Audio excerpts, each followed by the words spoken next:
And that's one of the biggest things that I've done since doing this work is asking myself, what do I actually need? How can I help myself? How can I help myself? It's that quote unquote selfish, being selfish, but you've got to be selfish to be able to give back. Yeah, and that's the thing with anything in life. Like you have to, again, there's nothing selfish about looking after yourself. Yeah. It's actually the most selfless thing you can do. Because if you're not selfish and looking after yourself, how can you help other people? You can't. You physically cannot help other people if you don't look after yourself. So therefore, not looking after yourself, that's selfish. Because you're doing it all for ego. Oh, I need to help, I need to help. Why do you need to help? Why do you need to help all these people at the detriment of yourself? Welcome to the Prime Life Project podcast, a place to help you unlock your full potential, both mentally and physically, to become the best version of you. Welcome back to another episode of the Prime Life Project podcast. I'm your host, Daniel James, and today I've got Mr. Mikey Markham back in the studio. This is now a studio. I'm back. It's not an office, it's a studio. We've How are we? upgraded without having to do anything. Exactly, it's just the lighting. We've changed the lighting position and now it's upgraded from an office to a studio. Mate, it feels proper now. I feel professional. I've got a lot more things on the back of the wall now from behind you. Like it's I've like got them in. I've got them in a little bit. Yeah, so I've got a few like in. behind the scenes things going on. So how's life treating you? Do you know what? Really well. Really, really good. For the last month, maybe a bit longer, I've been in the best position and trajectory I've ever been in with my life. And from what we're going to chat about today, there's a little bit of guilt attached to that, I suppose. That's interesting. Do you know what I mean? Because I'm in such a good position and I feel so good. But when I start talking about it, my mind always goes back to, yeah, but remember what's happening in the world. Remember what's going on in other countries and all this destruction. So there is a little bit of a guilt attached to how good I'm feeling at the minute. How are you feeling? All right. Yeah, that's just we're on the same course, didn't we, Paul Cope? And obviously, like we said at the time, like it kind of, there was you and there's another person that came with us. And it kind of, more so you, like blew your mind a little bit of some stuff, like it connected a lot of dots for you, I feel. You've done a lot of courses, haven't you? Yeah. After your depression and where you'd been on, you attacked it head on and went down the courses and really trying to understand it. Whereas mine, I was trying to do a different learning. I was just going through experiences and meeting people and substances and lots of different things to try and work out what was going on.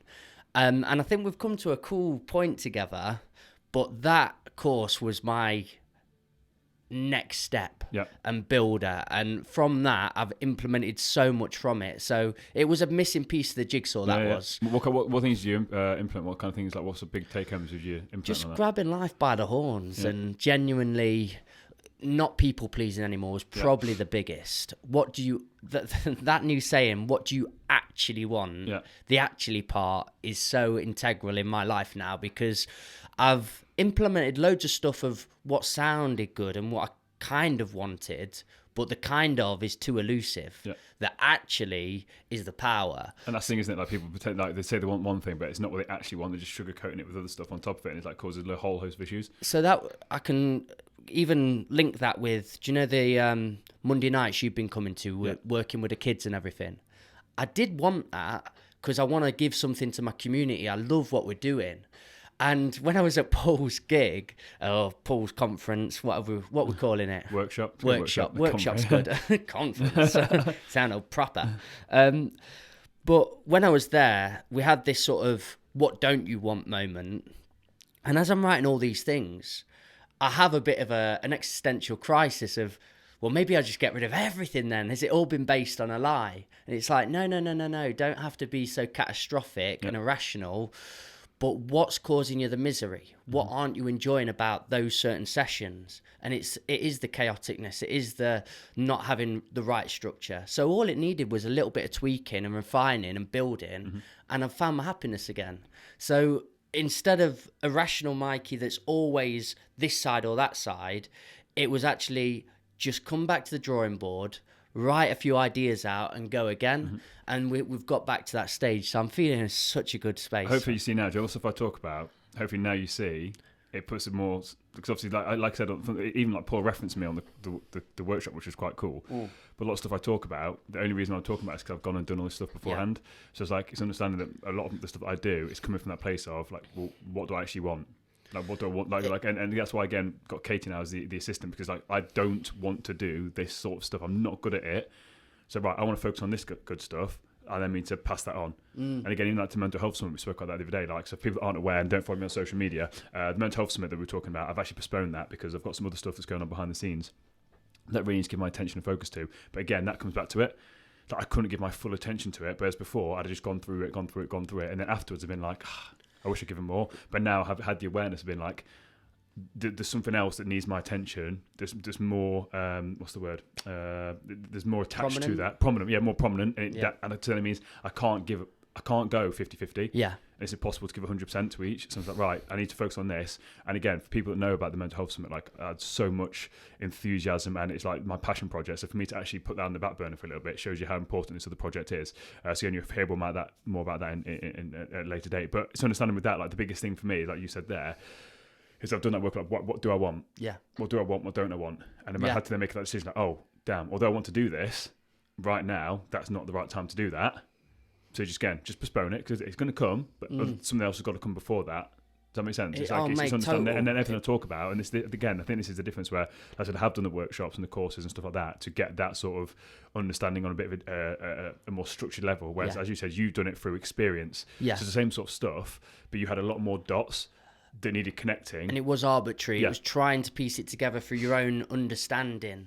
But having those elders there, those ancient wisdoms, them scrolls, are really important manuals to go towards as well. And that's what I talk about as well, like having like lighthouses, like having people actually guide you through it. So I said, having that's one of my biggest things that I use all the time. Like, people are lighthouses. People want to help people. Like people like you, Paul, people like myself, like even you. Like, for whatever level we're at, like, it's like climbing that mountain. So like when I'm climbing a mountain, and I'm not at the top of the mountain, but I can look down and see people below me struggling, so I can help raise them up. Then equally, I'm looking up and there's people above me, they're helping me. So there's always always going to be people above you that you can look up to for help. And but looking at where you're at with what you've got. So many different lighthouses, you know. If somebody comes to me and asks about filmmaking or music or anything in that regard, I can point them in so many directions from then. So that's a real base value. But for me, if I was going for someone for mental health advice, you're now my first point of call, because it's funny, isn't it? After being on that course and having this sort of realignment and rejigging of my mentality, it's given me a lot more respect for you. And can you remember we went recently for that school and you did the assembly? Yeah. Oh, mate, honestly, every 5 minutes I was like, bam, bam, bam. It was all just truth bombs hitting me every side. And I've listened to you on a genuine level. I love doing these podcasts, but that just sort of took an element off of me. Maybe it was a guard or whatever it was, a blockage. And now I listen to truths with a completely different ear. Because that's interesting, because obviously, like, you said to me after that, you said that's the best one you've ever done. Yeah. And in my head, I didn't think it was anything. If anything, like I said beforehand, I actually had a bit of an anxiety attack before I went on stage. Like, I was a bit like nervous about doing it for whatever reason, got inside my own head, because it's most kids I've ever spoken in front of. Yeah. But then afterwards, you're like, it's the best one we've ever done. But I didn't see that at the time. I don't think it was bad, don't get me wrong. Like, I like the energy, like I could feel the energy, I could feel it was good, as the kids were engaged. But content-wise, I was like, it's just kind of what I've always done. But you were like, no, you've changed how you're presenting it, how you're coming across. And I hadn't even realised I'd done it. So that's really interesting that you'd actually, because I say you spend more time with anybody when it comes to content and what I put out. Obviously the podcast, like whether it's me talking, again, off air, you hear me talking when I'm doing schools, like you hear me talk more than most people. So for then you to be like, something's changed here. Yeah. Yes, like your awareness of it has changed. So that's interesting. Like, have I actually changed, or has your awareness of it just changed? That's an interesting thing, isn't it? I think it's definitely shades. It's that both of us have... There was something special about that day where I felt your energy, if you were feeling really nervous and that was the most you spoke in front of, there was a moment where you got into flow and you were just so on it. I can't describe it other than he's doing that now. Because then it's interesting, because then we came back into that podcast, so the 5 reasons why you're not seeing results, which is the last episode. That was straight after that, and I got into flow state again. Yeah. And I made you keep that part in where I completely went out of flow. I was like, what the hell's going on here? But that's interesting. It sort of popped in my head there. So if we did the Paul Cope course, then straight from that, like 5 days later, I went and did an 8-day intense course as well. Yeah. So I think the reason why maybe potentially I was a little bit anxious by going to school was because I had all this information and I hadn't had a good mental health month that month. So that was like February, February, start of March. Like I'd struggled a little bit. So I'd struggled a bit, then gone on the Paul Cope course, struggled a bit more, then gone on that 8-day course. So I basically had essentially 4 weeks of intense learning, being broken down, basically realising I don't know what I thought I knew kind of stuff, like having it completely rebuilt up again. That was more on the 8-day course than the Paul one. And then having to deal with loads of personal stuff as well. Yeah. And then have to go speak into a school about mental health. Yeah. And I think that's pretty much what it was. It was a bit like, I've got all this new information that's there to give. How do I piece this together? And am I actually, this is bizarre, am I actually still able to do it? That's the bizarre thing. Like, am I actually still able to do it? But again, I was very transparent at the school because it's a school I'd been to 5 weeks before, and I literally turned around to them, didn't I, and said, listen, just so you know, like, I've literally had the worst mental health, like, day, actual one day, the worst mental health day I've had since I was depressed. Yeah. Since I last saw you guys. So I was like, all this I'm talking about, like, it still happens, and that's okay. And again, like Paul Cope says, like, it's okay. And that's like, okay. Yeah, it's okay. And that's okay. Such an empowering 100%. statement. Like, do you know what I mean? Sometimes I fuck up. I'm not perfect, and that's okay. That's okay. Like, sometimes I have bad days, and that's okay. And that's been a big thing for me, of actually the acceptance of, because that was a big thing for me. That was a big reality check, because obviously they had the Paul course, and then it was the day between the Paul course and the going away for the second course, that 5 days. That was when I had that bad things. Had all that emotional stuff from the Paul course. Yeah. Which again, I think emotionally, like, again, we talk about like being the guardian of the gate, like your conscious brain, your subconscious. Like, I think I was so emotionally drained from that course. Although I wasn't, what's the word?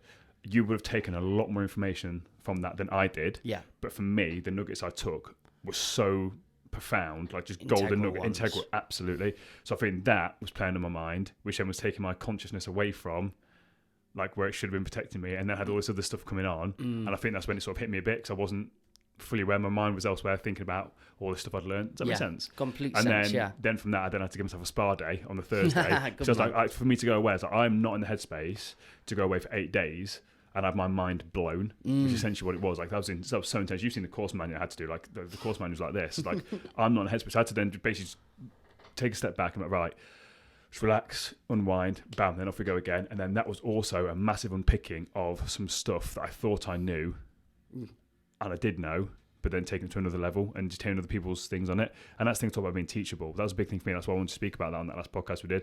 Like, I had to be so teachable then. Yeah. Like, again, have that high willingness to learn and change, because again, it's like, I've got such a good thing going on. Like, I understand this mental health mindset stuff. I understand it, but I don't know everything. And there's things I don't know. And again, that thing, like, the most powerful questions are the ones you don't know the answers to. Like, there's so much of that out there. So again, it's having that reality check of my ego as well. Going into this course and being like, yes, I know loads of stuff, but I'm paying a lot of money for this.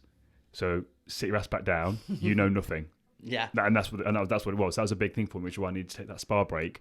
Because my ego, I was taking that battering, wasn't in a place to be teachable. My ego's in a place of, you need to actually prove that you've got some self-worth here. But that wasn't, you can't go into a course like that. So I realised that, like, I mean, going from that place like that, for that fragility, and being like, right, actually, no, I can't go into a course which requires all my intelligence and stuff I know to really try and grasp hold of some stuff like consciousness and subconscious, thinking I know, like, thinking I've got to prove something to myself. So I then needed that evening away to basically get my ego back in check. And that was really profound for me to actually have that awareness of, this is what I need to do.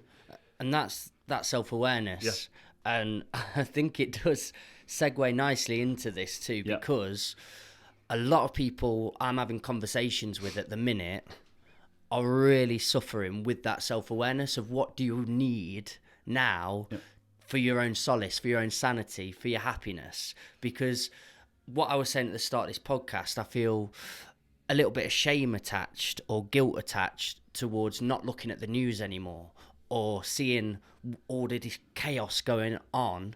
But I know also through my self-awareness, I can't deal with that at the minute. It's not doing anybody good. It's a lose-lose situation. So how did you get to that moment of being able to always check in with yourself, have that self-awareness of what you want? Is that, do you know when you do your journaling or when you're writing stuff down, does it always come into play of, I need to do this in order to be able to do this? Like you had, right, I need to go to a spa for this. Was that a moment of just clarity, or did you write that down to get to that moment? So for me, one of the biggest things I talk about this again with my clients on like the educational video series, like that voice inside your head. The biggest, most profound thing for me was hearing the voice inside my head. Yeah.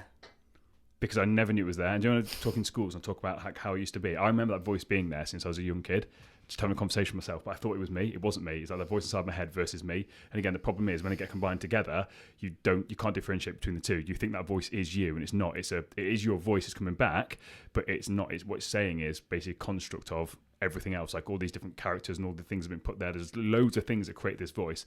So for me, the biggest thing was actually noticing when I'm not being me. So I'll get caught in conversations in my own head, and before, that'd be it. I'd be spiraling and be rattling down. But now I had this, I'm like, fucking hell. Like, and then I catch myself like, what am I doing? What's the conversation I'm having? Love this like, what's this conversation I'm having? What is this? Where's the truth in what I'm actually saying? Yeah. Where's this come from? Who said this? So that's the thing for me. It's like when it comes to ego and that awareness, it's like, for example, the whole thing we're going to talk about today was like what's going on right now, the whole fear and worry and stuff like that.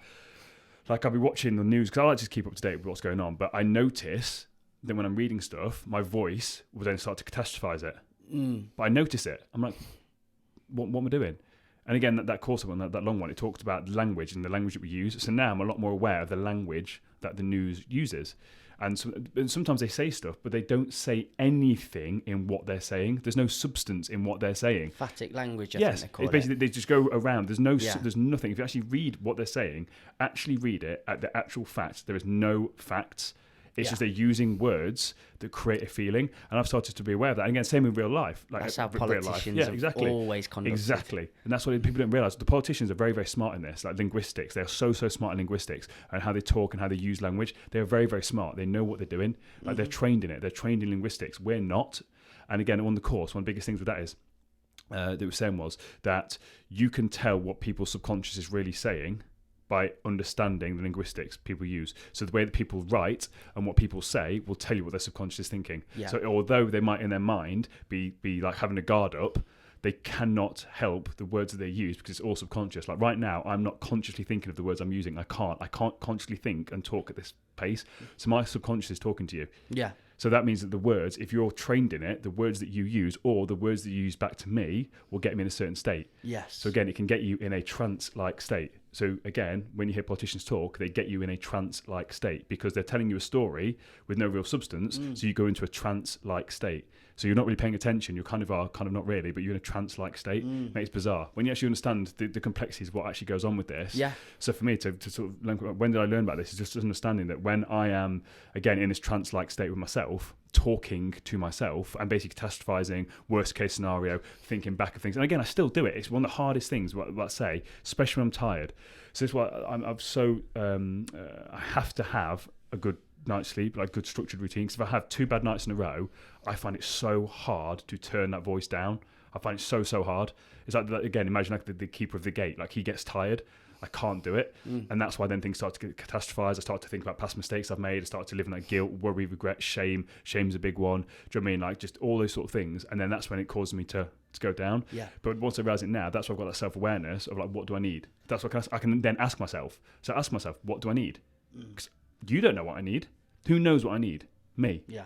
So why do we never ask ourselves? When was the last time you asked yourself, what do I need? We don't. No, we don't. We never. So literally, I'll say to myself, what do I need? Well, I do actually now. Yeah, okay, yeah, you do now, yeah, but before... very recent. Yeah. But it's like, just ask myself, what do I need? Yeah. And that's one of the biggest things that I've done since doing this work is ask myself, what do I actually need? How can I help myself? How can I help myself? It's that quote-unquote selfish, being selfish, but you've got to be selfish to be able to give back. Yeah, and that's the thing with anything in life. Like you have to, again, there's nothing selfish about looking after yourself. Yeah. It's actually the most selfless thing you can do. Because if you're not selfish and looking after yourself, how can you help other people? You can't. You physically cannot help other people if you don't look after yourself. So therefore, not looking after yourself, that's selfish. Because you're doing it all for ego. Oh, I need to help, I need to help. Why do you need to help? Why do you need to help all these people at the detriment of yourself? Like, why do you think so little of yourself? And it's a bit of a martyrish thing 100%. as well, You're trying to help these people. Why? Why do you feel so shit about yourself that you need validation for your existence to help other people while you're destroying yourself in the process? That's a good snippet. You're amazing. Oh, you're amazing. Oh, you're doing help some people. But literally, you're killing yourself. No. That's stupidity. That's absolute stupidity. And it breeds resentment. Yes. Now, again, your intentions might be good, but below the intentions, like what you actually doing, you're getting validation for your existence by actually people telling you, oh, you're amazing. No. Like, stop. Look after yourself, because once you're in that good headspace, once you have that self-awareness, you've got a clearer mind, so you can then actually look at the best ways to help people. You can actually take a step back and be like, right, what do I need? I need this. Cool. You're then fully recharged. You can then go give 110%, we can't give 110, 100% to whatever, whether it's your kids or that charity work, whatever it is. You can go and do everything there, but you're coming from a clear place. You're not coming from a place of being stressed, angry, agitated. And again, let's link it back to the podcast about being a good parent. What did that all come back to? What happens is the parents, the mum, the dad, whatever it is not okay themselves. They've got up late, they've got no routine, and they start shouting at their kids for being, the kids have done nothing wrong. But the parents agitated, feeling a bit prickly, and they don't know what to do, so they take out their frustration on the kid.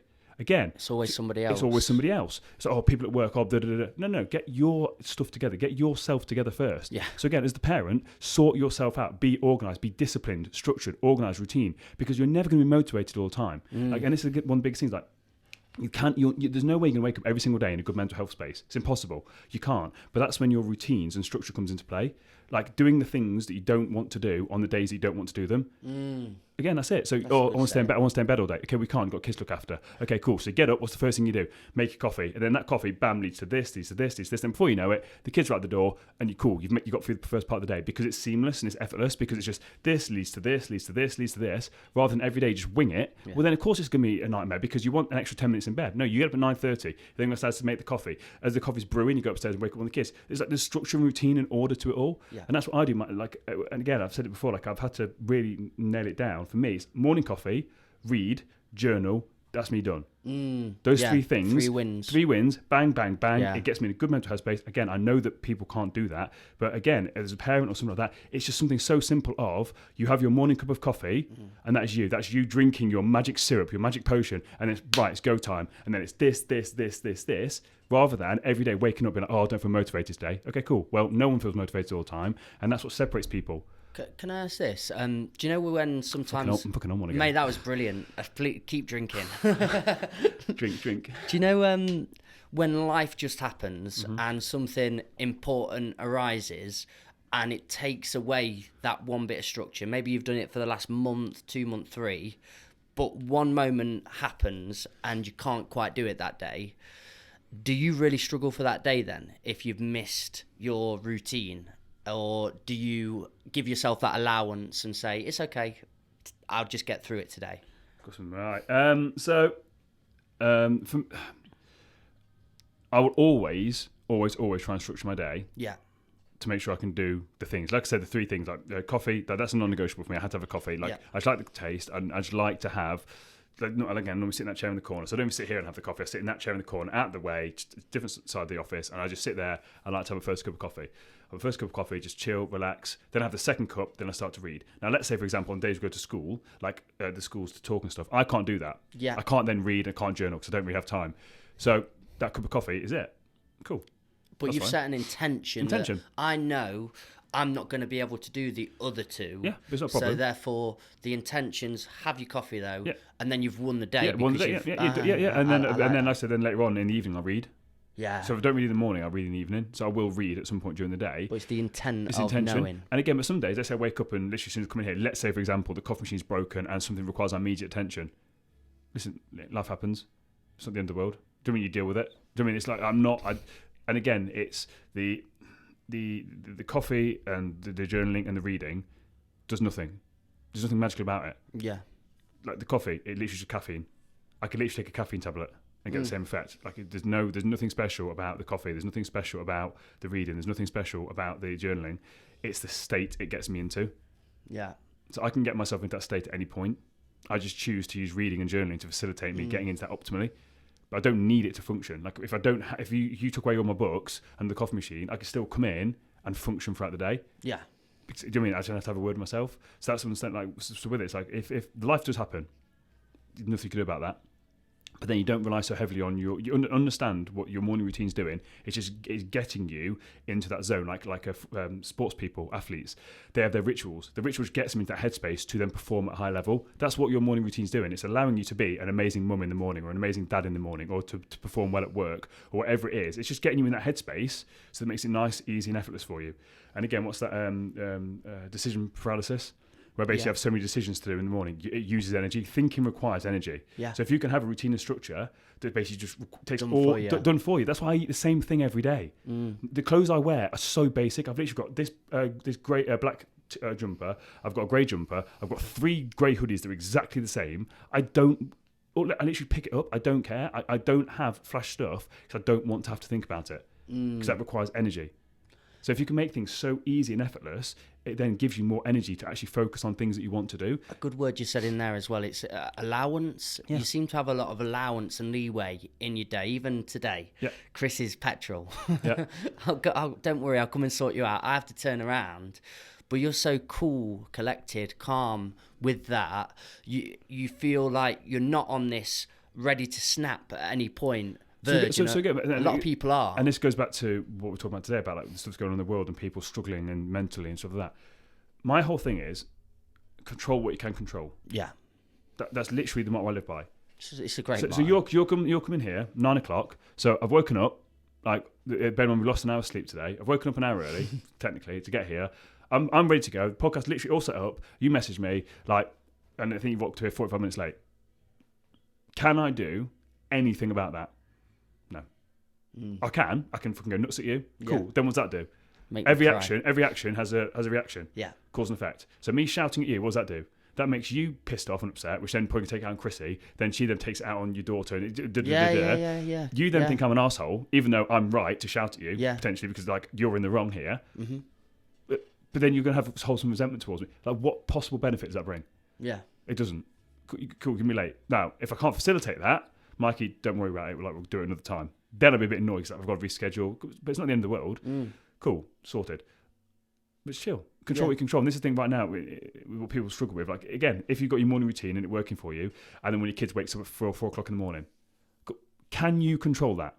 No. What can you control? Your response to that. Your response. Because your response, again, cause and effect. The cause, what's the effect of how you respond to that? If you then shout and do you're then making yourself mad. You're making yourself angry. Again, cause and effect. So you're now walking around angry. What's that going to do? Cause more causes, cause more effects. Yeah. Like control what you can control. Again, the news, the petrol prices, all these things. Can you control the petrol prices? No. What can you control? How much you use your car? This is the best. Do you know what I mean? Yeah. Like what can you control? You can't control petrol prices. Unless there's a petition going around where you sign a petition. Again, that's something you can do. If there's maybe a protest, maybe go to protest. But actually, what can you do about that? Nothing. But what you can do is you can moan about it. You can moan about it, you can cry about it, but then guess what? All your energy, attention, and whatever is going to that. Yeah. Guess where that energy is not going to? You and your life. And again, without going too conspiracy on this, you need to understand that energy, I think I spoke about before, your energy is the most important thing, your time and your energy. Think about energy, with a battery and battery in a phone, for example. Battery in a phone, so you need that battery to get your phone working and charging. If I then plug something in to your phone and it drains the battery out, you then have no energy to power your phone. The energy is the most important thing that the phone needs to actually function. Your energy, you are made up of energy, your focus, your thoughts. Thought is just potential energy. Let me say it again. Thought is potential energy. Okay? Thought is potential energy. So what's happening is you're giving your thoughts away, which then means you're giving your energy away.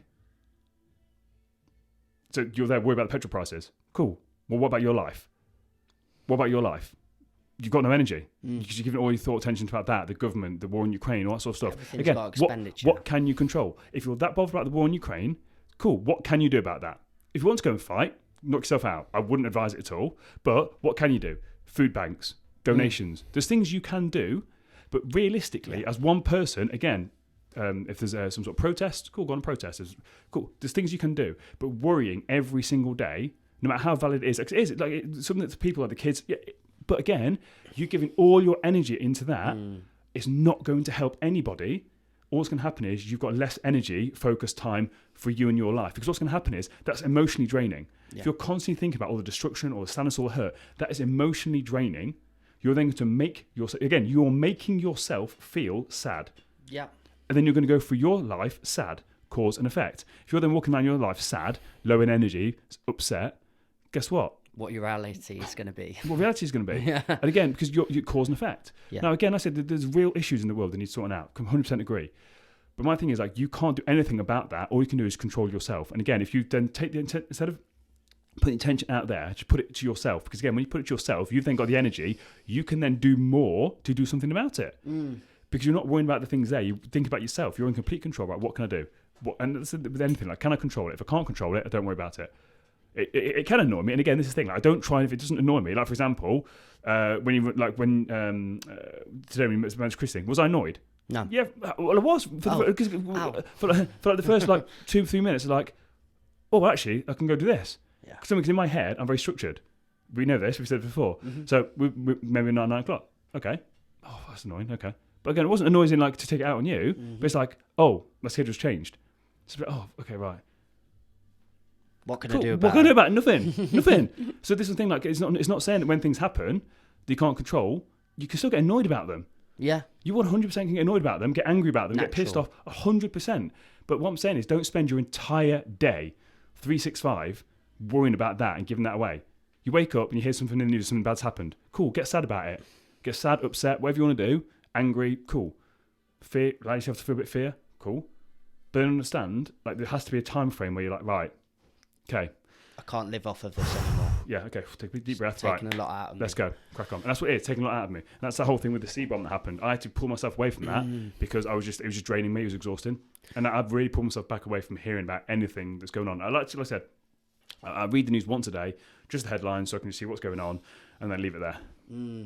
Yeah, I've sort of even negated from that a little bit, because another factor of what a lot of people do is they theorize to such a degree of then this is going to happen and this and this and this, and they don't realize they've bought into their own little theory and extrapolated from the information they do know.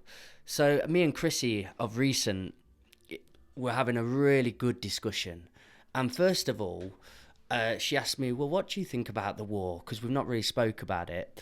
And being a mother, she's petrified by it all at the minute. And she goes to school, sits in the staff room. Everybody's bringing their own ideas to the table. And I said, well, everything is contextual though, isn't it? It's all about context. What are they saying may happen? Obviously, the nuclear war being the biggest element. Well, if you really break that down, truthfully, everything would just go into obliteration. Like, I know that sounds terrifying, but if that's where you believe it's going, then you're not going to know much about it. You're really not. It's just going to be end over. So then let's build up. What else? What's another contextual thing that could happen? Well, if they invade and then this happens. And I always think people's ideas of the worst possible thing happens, and then they're going to have no support. It's going to go to carnage. It's going to turn into this sort of Mad Max style way of living. When you see a tornado, a tsunami, an earthquake, anything, a natural disaster happen, the best parts of humans come together. We just realise all the bullshit aside. We go, right, do you need help now, mate? Okay, come here. Let's work from this. So what you would end up seeing is the best parts of people coming together. So what can you do? Be a person that can offer something. If you focus your life on being the best version of you, if you focus your life on being loving, compassionate, kind, have skills that you can offer if the worst things do come and happen, then when we're all in that state of we've got to rebuild now, this is crazy, you're going to have something to provide, you're going to have something of worth, and we're all going to come like that. It's not going to just be pillage and take what you can. I know we can get to this really fearful state around people, but realistically, we're very special at our core. And if I saw anybody out there without food, without shelter, without that, I'd say, come on, I've got something for you. I think that's things where, like you said, it's that whole thing again with the news, talking about the nukes and stuff like that. Like, again, it's worst case scenario, so it's catastrophizing. This is where the news isn't beneficial, isn't helpful. Like we said this before, we don't know all the information. No one really knows all the information. There's 3 sides to every story. there's one side, the other side, and the truth. Yeah. We don't know either side of the story because governments aren't going to start telling us the truth about stuff. No. The governments aren't even telling themselves the truth about stuff. So we are never going to know what's going on, and the news needs to tell stories. They tell stories through fear. So again, my thing is with this, is it going to happen? I personally believe that it won't get to that because, again, whatever we think of the leaders, at the end of the day, they want to survive. Yeah. So that would be very, very silly. Again, it's understanding there, what can you control? Cool. Like I said, if people need shelter, cool, offer it in. Just focus on that. And this is why, again, the best thing you can do if you're living in an anxious state, constantly anxious, worried, fearful, just turn off the news. Just turn off the news and just don't engage with it. Because, like I said, there's never any real factual truth in it. Because again, the news is a representation. Yeah, it's representing you with the information how they want you to see it. It's not a factual. This is happening. This is us reporting it. It's not that. It's there's going to be some truth in it, but you're not going to know all the truth. You can't do anything about it. Just chill. Do what you can and just turn the news off. I agree with that. And lead with love, though. Yeah, do you know 100%. if you're fearful, have faith in good people. Yeah. Because does that mean that you're feeling inside, well, I'm not a good person. I would end up taking what I could from anybody. So if you feel that, you project that on people. But if you become this person that gives back, helps people, loves people unconditionally, is compassionate, you're going to have a mindset of, oh, I'm like this, so they're like this. And you create a much better reality within that. So, and some people aren't, though. Yeah, but 100%. again, you can't control that. But again, it's understanding, just do what you can do. Yeah. And what kind of person do you want to be? And focus really heavily on who am I, what am I providing, and really that starts to emanate around you. And it doesn't just disclose that there are people who are opportunists. You've seen it in America. You've seen certain times happen of recent where carnage did happen and people did join forces and do terrible things, but I'm sure within communities and areas there was a lot of conversation, really, because we just saw what the media presented. There was a lot of togetherness. There was a lot of, let's just not get involved in all that. If you need help, let me know. So don't focus on the media, don't focus on what you're being shown all the time, and build yourself to the best of your ability, and that is what you're going to grow and cultivate around you. So in the hardest of times, you're going to be on the best of grounds, and you can build from that. And that's a big thing. And again, that comes from that takes time to do, because a lot of people will not know how to do that, because again, living in a constant state of fear. And again, we talk about the whole gratitude thing. That's a big thing. Be grateful for what you've got, but sometimes that's too far away. Especially if you're in that big state of fear. So just write down how you're feeling and what you're actually afraid of. Again, the biggest thing is you can't think properly inside your own head, because it just gets jumbled and more things get added. You can't think properly inside your own head. So if you are anxious, nervous, fearful, whatever it is, just write it down about what's going on, how you actually feel, and just write it down. Do a poem. Yeah, there you go. Just do something where you write it down, because then from there you then get yourself to a bit of a neutral ground. You can sort of see what's going on, and then you can come from a place of, right, well, what am I actually grateful for? But you're coming from that place of first, going from being super anxious and nervous to gratitude is quite an extreme thing for some people. So you need to find that middle ground of well, how am I actually feeling right now? And just get it out there. It's okay to be afraid. It's okay to be anxious, nervous, but just write down what you're actually nervous and anxious about. Because essentially, what you probably break it down to is you're worried about losing your family, or your home, and whatever it is. Cool. Well, then you've got things to be grateful for. I'm actually really grateful that I've got my family, right? Because you do. Yeah. And it's the difference. Feed into the now. Exactly, and that's the thing. The problem is with the anxiety and worry and fear is you're living in the future. Yeah. You're trying to control.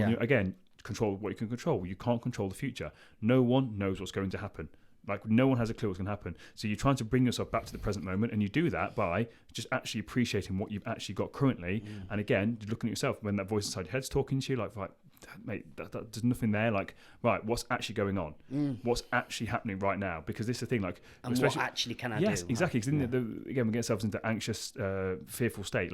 Are you actually being attacked? Yeah. Are you actually in danger right now? No. Cool. So then stop working yourself up into that state and just try as much as you can. Just ground yourself. Which again, I've got these rocks, which people may or may not have seen in the background. Oh, that's a fish.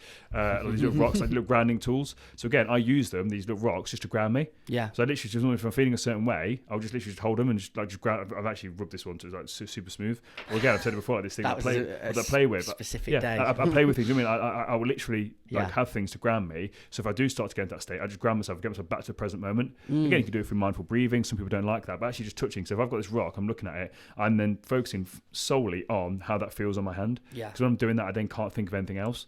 So then you just bring yourself back to the moment and just ground yourself, deep breath, and just go again. Because again, your mind will wander, because that's what your mind does. But it's to understand the whole basic premise of this is like the fear, the what ifs. Yeah. Like you can't live your lives on what ifs. And another thought that I've had that's really helped me is do give yourself a focus point as well. Yeah. Because I thought about, well, what can I do? Because I was waking up every morning, looking at the news, building fear and really struggling, then going to the gym. And it was on every TV screen in the gym. And I thought, come on, guys, I'm trying to get away from this for a minute. I went and had a word with him and he wouldn't turn it off. But then I had to sit down a minute. I think I went on the treadmill as well and wrote a few ideas of what can we do. And my sister's a human rights solicitor. So it's really impacting her work. It's always crazy work, though, what she does. But particularly so now. And my mum's massively into sort of immigration and people coming through, and we bought that bus of recent, so we're doing that up at the minute for a Ukrainian family to live in for the foreseeable. But that's an actualized thing that's took all my focus off of this news with bombs and people running and feeling fear in myself to, oh cool, if we get this done, we build that there, they can live there for a bit, and I'll feel really good within that. And same with another guy, do you know Nick, who's helping with all the funding pots and stuff at the minute?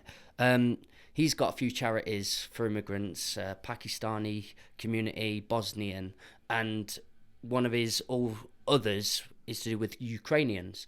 But we're looking at putting on a little mini festival, do you know, just to lighten the load for people, bring people with music, safe spaces and stuff like that. But those two focus points, not that everyone has to start a festival or get a bus to do that, but if it really is affecting you that much, like you said in this podcast, find a focus point of what you can do, aim down there, and it will lighten the load. It's really helped me out, thinking I can give back in the most minute way. Or even if you don't want to give back, because let's be honest, some people don't want to. Some people have got no time, energy, effort, or inclination to give back, like which is again absolutely fine. Yeah. But if you're still living in that state of fear and worry, why you're drowning yourself within. Yeah, first of all, why are you doing that for yourself, first of all, and second of all, like then just focus on what you want out of your life. Yeah. Just refocus on your goal. So again, like you said there, you focused it on that. Okay, cool. If that's not your bag and you've got no interest in doing that, it was a small element. Absolutely fine. No, cool. Then you just focus back. Right, well, where am I going with my life? Yes, what you do, that's what I was trying to allude to. Absolutely, find a focus point. Absolutely. So you said the focus point. Then you're aiming it towards like helping out. Cool. Yeah. If you don't want to do that, which you don't have to, you do not have to. Absolutely, there should be no guilt or shame attached to not doing that. But if you're not going to do that, cool. Focus on yourself again and just go somewhere. Yeah. Just do something. Yeah. Don't just sit. And again, it's one of the biggest things. One of the best quotes I say is like, ship at dock is safe, but that's not what ships are designed for. Like, if you're literally, this is one of the biggest things I think where people feel overwhelmed. They are not making forward strides with their life. And this is why I'm so adamant with my clients where I get them to read every day. Because if you just read 10 pages a day of a book, just 10 pages a day, it doesn't, again, I normally say non-fiction, so like not Harry Potter or anything like that, like an actual book where you can pick it up and you're learning something. Yeah. You're then moving forward with your life because you're then smarter than when you woke up. You're then smarter. Yeah. Just 10 pages. I'm dyslexic. It takes about 30 minutes to read 10 pages. Cool. Or even, do you know, I go, I'm just going to acquire one fact today, one thing that I never knew before. It could be a fun fact, it could be really trivial, it could be really existential, but just acquire a fact that you didn't know just before. Just move forward. Just take every single. I think that's where people get bogged down and stuck, especially now what's going on. They get so stuck on what they can't do. Yeah. What they can't do, where they're not going. Again, the biggest thing like travel. Can I travel? Can this? Again, you can't control that. What can you do? What can you do? So if you can't travel or you can't go anywhere, cool. Well, you've saved some money. So what can you do with that money? Do you mean you're going to get your house done? You're going to save it to go on an even bigger holiday next year? There's always positives you can put on it. But my thing is, like, whatever you're doing, just take a second. Again, it's really hard to do. So when I'm talking about this, like, I'm not trying to claim for a single second this is like a really quick fix. It's not at all. And again, it's hard to do. And again, I still get caught up in this. And again, everyone does. I like even Tony Robbins, you meet people. It's impossible not to. Human. 100%. But it's a case of when you do get yourself stuck in that, it's like, right, just stop. Once you notice it, and again, I think Paul Coates spoke about this before, like you'll have this negative thought, and then that becomes a second one, then a third one, then a fourth one, the fifth one, and you basically keep going down this ladder. No matter where you go down that ladder, even if it's on negative thought number 52, stop there at 52. Forgive yourself. Forgive yourself. and then just reset and go. Yeah. Because again, what happens is you beat yourself up for having a negative thought, and then you beat yourself up for beating yourself up, and then it's like this whole thing. Like, so wherever it is, like wherever you catch yourself, but the better you get at it, the more awareness you have. There's also meditation comes into this. I didn't mention this earlier on. Meditation was a big thing for me because when you're trying to sit there in the silence, so when you sit there in that silence, you'll notice the voice more. So you notice the difference between yourself, your true authentic self, and this voice inside your head. Like you notice the difference. So again, you'll notice it quicker and sooner. Like again, practice meditation just 5 minutes a day. Like it's real simple and easy practice to do. You can do it on the toilet if you've got kids. Again, I don't have time. You've got 5 minutes to go for a shit in the morning. Like, just use those 5 minutes to take big, deep meditative breaths. I just have, or in the shower. Might even help the shit. Or in the shower. Do you know what I mean? Just something that you have 5 minutes to do it. Just use that to refocus. And again, just sit there in the quiet. And again, just listen to and observe. Mainly observe what's going on. That will then help you because you're observing your thoughts, and again that means you're observing the voice, which then means when you start to go down the spiral where you used to go down the ladder 50 steps, you'll be 30 and then 20 and then 10 and then sometimes then you get to 5. Cool, but then 5 is better than 50. I'm glad you mentioned meditation because that was probably a couple of days ago. I'd had this lovely day with Ella and Chrissy. I felt so at peace and at one, and then I got home and it was a bit, later on. Ella's asleep, I'm looking at her, and I'm just in this awe, this genuine contentment, and I had this rush of thought of, oh my God, thinking of the world state at the minute, and I couldn't quite break the cycle and the loop in my head until I started meditating for just 5 minutes. Went and took that time to myself, and I did eventually just get back to it and watched Harry Potter or something trivial and went to sleep and relaxed. But that meditation was fundamental because I know it would have just gone on and on and on. Because you had that one thought. Yeah. So you've had that thought of Ella. Yeah. Oh, beautiful, peaceful. Oh. And then, oh my God, but the world. Yeah. But then what you've done then is you're asking yourself the wrong questions. Because then what you do, you start asking yourself loads of questions. Well, what's going to happen? Yeah. Question, negative. What's going to happen? Negative. To bump. And what you're doing is you're adding fuel to the fire. And you're emotionally, the more you go down into it, you're emotionally getting involved in it. So I think a thought only lasts between 60 and 90 seconds, that actual first thought. Yeah. So when that first thought came in, like, oh, what about the state of the world? If you just literally just done nothing with that. Yeah. And just carried on looking at Ella, it had vanished. Yeah. But you didn't. You got emotionally invested in it. Again, then the emotion, lose her. and then that emotions, then and that's what causes the spirals. Then by actually having that meditation, that time just sit in silence.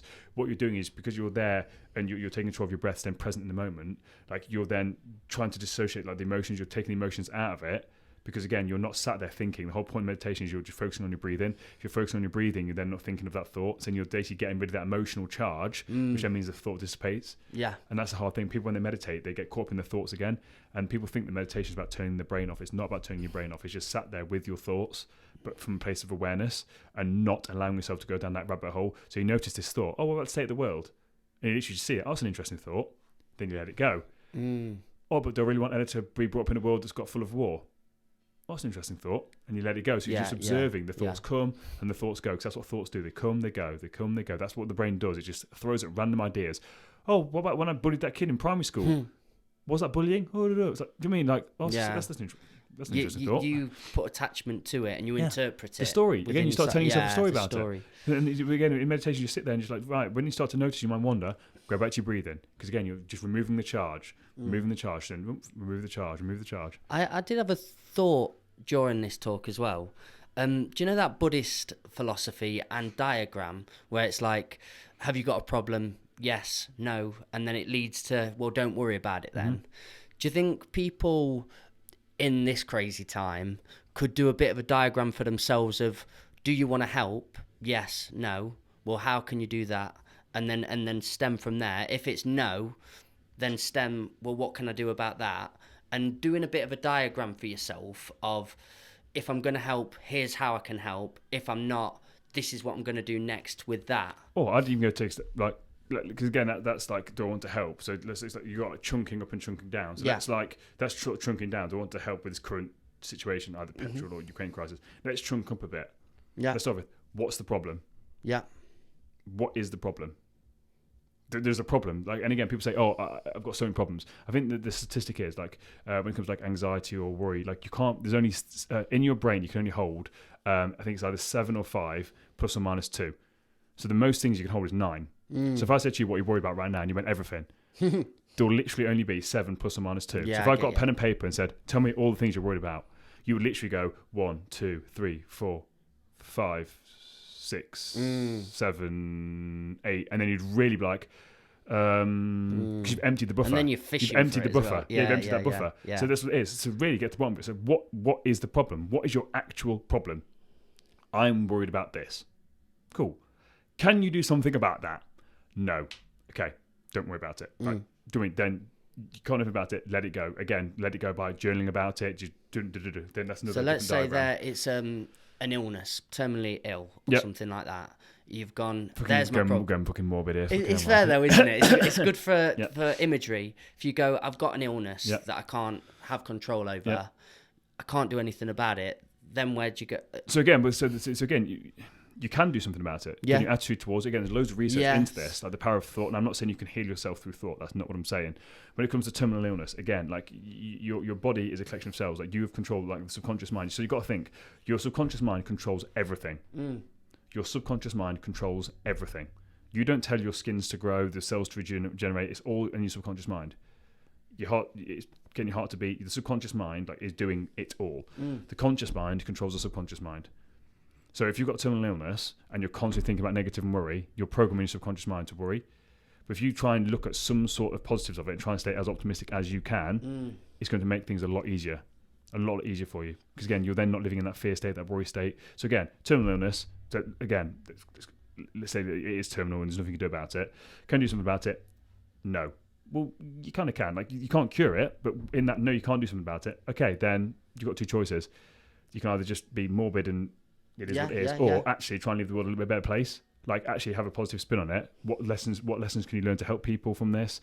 Again, maybe you could read, if it's really a big thing about fear, like death. We really fear death in this country, or this society. There's a great book by Thich Nhat Hanh called Fear. I can't remember. It's just called Fear. Thich Nhat Hanh, Fear. It's got another part of it. But that's why, again, I've got a tattoo about death here. So I don't fear it. Like, it's one of the things where, like, once you understand it and understand it's a natural part of it, you can make peace with it. Then is there something you can do about it? Yes. Then again, you go do the things that you can do about it. Yeah. But it's one of the biggest things that I think when it comes to, again, I know there's a really morbid example of the terminal illness. But again, it's the thought process behind. Like, if you can control your thoughts as much as possible, because if it is what it is, why would you want to spend your last weeks, months, whatever it is, in a negative frame of mind? Why would you want that? Why would you, it doesn't serve you any purpose. You want to make the best out of it. So it's why I think going to the ends of the scale are really helpful, because when you can put it at the furthest end of the scale of like something morbid, you can work your way back from there too, can't you? Well, I've not got that, so what are we talking about here? Is probably a bit lighter as well. Agree. Yeah, and that's what I'm saying. Like, it's good to think about. Like, that's like the worst case scenario, like the worst. Like, having something like that. And again, I've not had that myself, but in that situation, it's like, if that's what it is, like, I would. My whole thing is like, well, can I control it? No, but I can control my attitude, my reaction towards it. Whatever that looks like. Whatever that looks like. Again, whatever physically I'm able to do, cool. And again, control the conscious mind controls the subconscious mind. So you're just doing as best you can with what you've got. Like what you just said then made me feel quite a bit of joy towards it, because I just thought, you know, even today, having to deal with a few extra bits and things didn't put me in a stress state, but I did think, oh, I had this day planned and then something happened. But when you were explaining that, I thought, oh, I'm so excited for the day ahead of me. There's so much scope, there's so much possibility, and that gratefulness, that gratitude of, I'm not ill.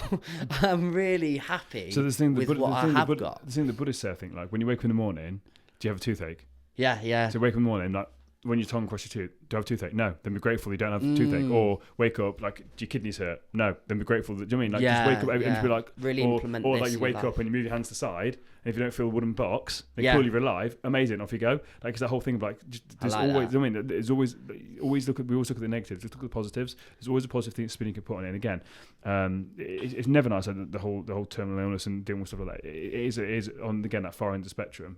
But as you said there, people listening to this don't have that. Then cool. Like, and my thing is, I've had a lot of this recently, like really profound moments and thoughts of, this is, I said the poor thing on the podcast, this is my life. This right now talking to you is my life. Yeah. I don't have a life apart from this. Yeah. That's all we know. It's all I know. Right now, this is literally my life. Going to, again, recording this on Sunday, Mothering Sunday, like, I'm going to have food with my family. That hasn't existed. That's not a thing. That's not my life. All the stuff I've done, all doing the course, that's not my life.